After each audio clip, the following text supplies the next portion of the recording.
Here's your Pinpoint Weather 12 forecast.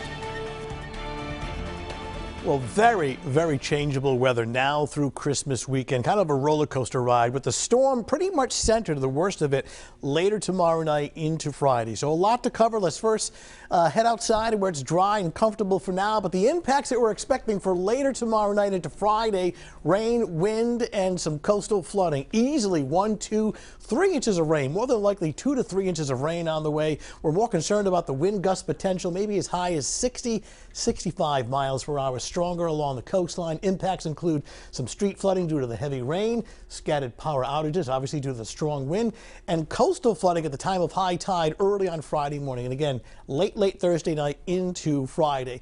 I would say the power outage risk, based on some of the data that I've been looking at and the wind gusts that we're forecasting, I would say it's at least a moderate risk of scattered power outages by Friday and Friday night. Winds everywhere somewhere between 50 and 65. First out of the south and then turning southwest. And this is really all areas, though the coastline would tend to favor some slightly stronger wind. The high wind warning for the areas in red, all of southeastern New England, gusts of 50 to 65. Over the border in Connecticut, still some high impact wind, but it's called a wind advisory. Here, gusts between 40 and 55 miles per hour. Very rough surf, big waves, and some storm surge. In other words, some water being pushed towards the coastline.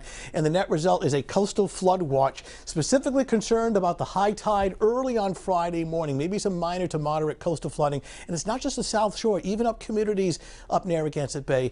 And that would be early on Friday morning. So the impacts of heavy rain and strong wind is pretty high. The power outage risk is moderate, and the flooding due to rain and the high tide is a moderate risk as well. We're quiet for now, but watching two pieces of energy across the country here and moisture along the East Coast, both working together to form a significant storm across the Great Lakes, and that heads our way for later tomorrow night. Tomorrow morning, we're dry. This is about 8, 9 o'clock in the morning. Rain across the mid-Atlantic does move in by the evening commute tomorrow. Now, the early evening commute, while it's wet, it's not really stormy, but then later Thursday night and especially on Friday, this thing's really wrapping up with a windswept heavy rain, very warm temperatures early on Friday morning.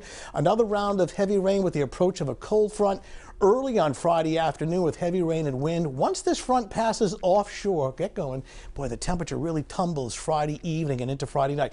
Let me show you that big temperature drop. We're going to wake up Friday morning at 7 a.m., 61 degrees. Watch what this cold front does by Friday evening and Friday night. By 11 o'clock Friday night, it is down to 18 degrees. All right, 7-day forecast. Tomorrow, the daylight hours looking okay. Stormy tomorrow night, especially on Friday.